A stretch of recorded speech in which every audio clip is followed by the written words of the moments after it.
athletes need a training split that will help them with 3 aspects: training, accountability, and recovery. And we're gonna break down the ultimate training split that's gonna have the best transfer to your specific sport, and we're gonna start right now. For the greatest transfer of training, athletes can't be wasteful. At the bare minimum, athletes need to train 3 days a week, and that could look like a lower body day, an upper body day, and then an athlete day that encompasses some type of plyometrics. So lower body day is gonna improve that global power output. It's gonna encompass some type of back squat, single leg squat. And it's gonna transfer really well to other movements. It's gonna make you more powerful, and it's gonna help with impulse as well. It's one of the key factors behind becoming a better athlete. And if you guys want an example, we have a full PDF with an athletic day 1 available in the description down below. So the upper body day encompasses a whole bunch of foot to hand explosiveness. It's also gonna help with a massive amount of potentiation that's gonna lead to greater athletic development and strength in that upper body. And that's the other aspect, is that if we have the right upper body training, we can level up that overall absolute strength with our upper body pressing and pulling. And then athlete day is gonna help us get these athletes more explosive. We wanna focus on deceleration. We wanna focus on acceleration and the ability to be agile. Remember, we're training athletes. We have to get them to be explosive and twitchy. So the athlete day, that's gonna help reinforce some sense of recovery. If you want to be an elite athlete, all 3 of these characteristics must be met. But how are we gonna meet that over a long period of time? But how would this work for you in your actual sport? Let's look at 2 different sports that have a substantial contrast in their overall execution. Let's look at something like football and the other sport being swimming. And then let's look at what that would look like for their upper body day of training so you can see that specificity. So football is gonna be an open skilled sport. It's gonna have a lot of direct contact. You're gonna have to be fast. You're gonna have to be explosive, and you're gonna be meeting somebody else as an opponent. So you have to have some sense of strength. You also have to be super elastic. Now, let's look at a sport like swimming. Swimming technically is a closed skilled sport.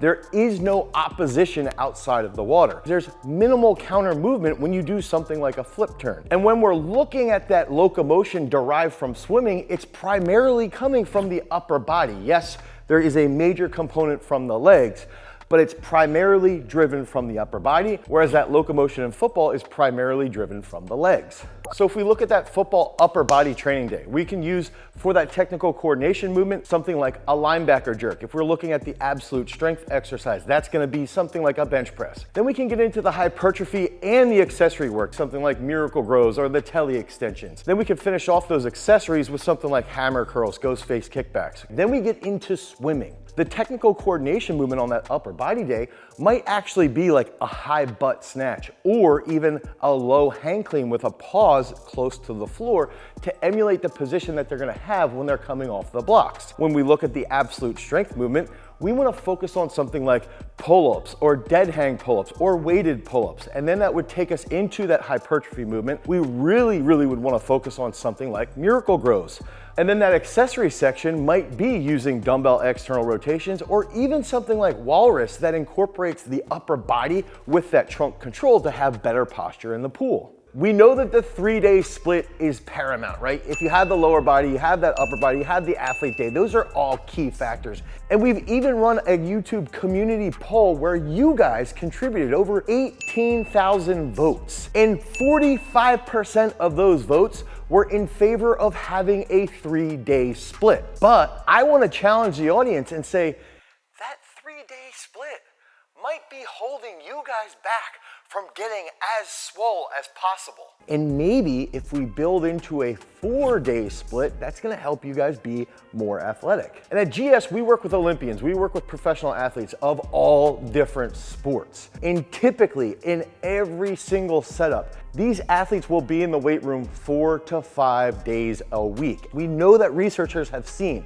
the more volume we hit, the more sets that we achieve in a given time frame, the stronger our muscles become. The bigger they become, the stronger they become. The stronger they are, ideally, the more athletic they are, if the split upholds. Thus, 1 to 2 more days to achieve that 4-for-4 split. Think about this. Train 4 days a week for 4 years. And that is a key component behind getting to that next level. So what's the first day that needs to be added to get to the ultimate athlete split using that TAR design and achieving that 4-for-4?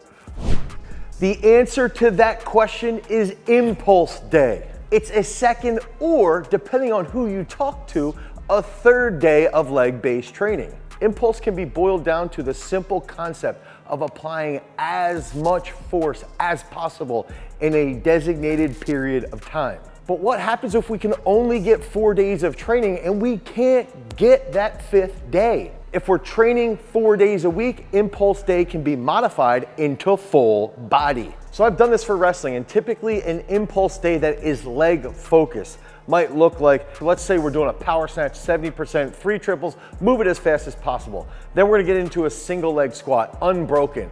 Boom, boom, boom. Move that as quickly as possible. Think about applying as much force as you can in a designated period of time. That's the meaning of impulse. And then we might take that into doing some type of drop dumbbell into a hip lock, something along those lines where we're training the hamstrings at higher speeds.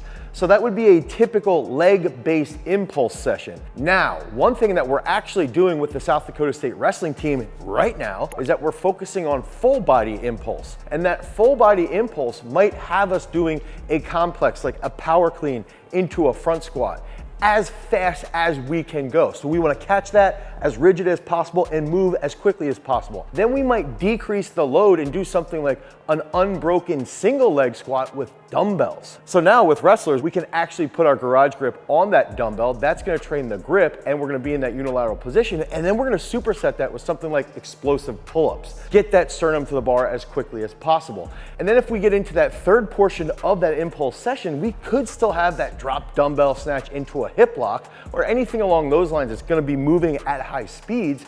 And then we might pair that with an unbroken dumbbell bench or an alternating dumbbell bench, something that will carry over very well over to the wrestling mat. And on the 5th day, GS said, let there be muscle. Enter hypertrophy day.